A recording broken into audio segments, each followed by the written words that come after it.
the real meaning of Apollo, the god, is fascinating. We know the Greek god. What we do know about him, Apollo, is that he is the god of culture, high arts, trades, prophecy, archery, and those are more or less his primary duties.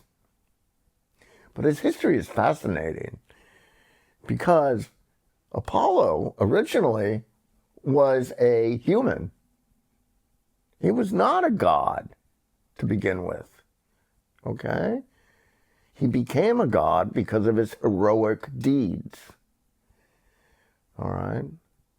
So what did he do that's so fantastic, that deified him? In Greece, long time ago, the people did not live on the productive lands down below where the agriculture and the sea and the good weather and the olives. They didn't have that. They were hiding up in the mountains, the Greek people, barely eking out a subsistence living in the dry and cold mountains. All right? Well, why didn't they come down and farm and develop seafaring and olive culture and wine? Because down below were giant lizards. Giant lizards. And they controlled all the land. Okay? And these giant lizards were really hard to kill because they had strong armor skin, of course. And the people back then, at the beginning, were talking about clubs and stones. They didn't really have sharp weapons, all right? And even if a bunch of Greek guys got together and clubbed the damn lizard to death, it's written that when the lizard died, its body released toxic gas into the air that was poisonous. And also, we know that the lizards, these reptiles' blood, if it contacted skin, burned like acid. So the people couldn't get up close to beat the hell out of them. And therefore, these lizards or reptiles ruled all the good lands.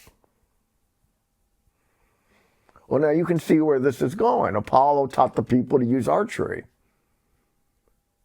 to shoot these reptiles from a distance, these monsters from a distance, okay, with sharp weapons. And, of course, then, over time, they got better at archery, they worked together and coordinated their attacks, and exterminated these monsters from the land. And then the Greek people came down from the mountains and started developing laws and cities. And, of course, then culture comes after this, follows, of course. And that's why Apollo is right away the god of archery and higher culture. Because you can't have higher culture unless you're down, having some production access and having a good country with laws and formal civil rules. That comes later. He made it possible, okay?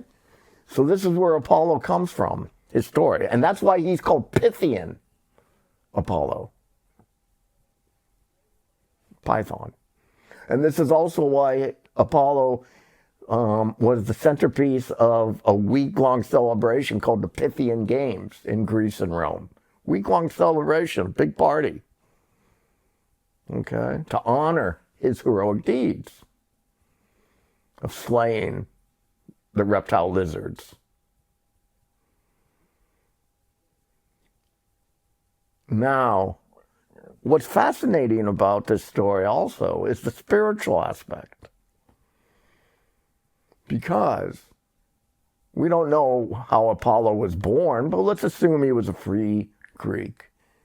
So he was born as a normal human, but through his greatness and his heroic deeds, he rose up in the standing and reputation, and he was honored as a hero, a leader, then a demigod, and then a god where he's immortal because of what he did. It shows that the people in Greece and Rome, they believed that you could rise up in your life from a lower level, and through greatness and virtue and heroic deeds, people would rise. They would elevate themselves and become greater. Okay? So a good example of this is Obi-Wan Kenobi. Let's just assume Obi-Wan was a regular guy, like Luke Skywalker, some dude. Well, he became a soldier in these wars. Obi-Wan then became a Jedi, a master, a hero, and eventually he died an immortal in people's conscience. You see? So this was the stages that Obi-Wan went through to become a god or a demigod. Okay? And it shows people who ask themselves, well, I don't know what the purpose of life, what is the purpose of life? Well, according to the Greeks and the Romans, this is it. No matter what you're born and what standing you are, social class or economic class, work on yourself and rise up through virtue and great deeds so that people will recognize you and honor you as an improved person, someone higher, more noble, more excellent. Maybe you can become a hero, or a master, This is what they're telling us. The story of Apollo. He was a regular guy. Julius Caesar was like this. Julius Caesar was born upper class, but through his amazing deeds and acts, he became a god eventually. They deified him.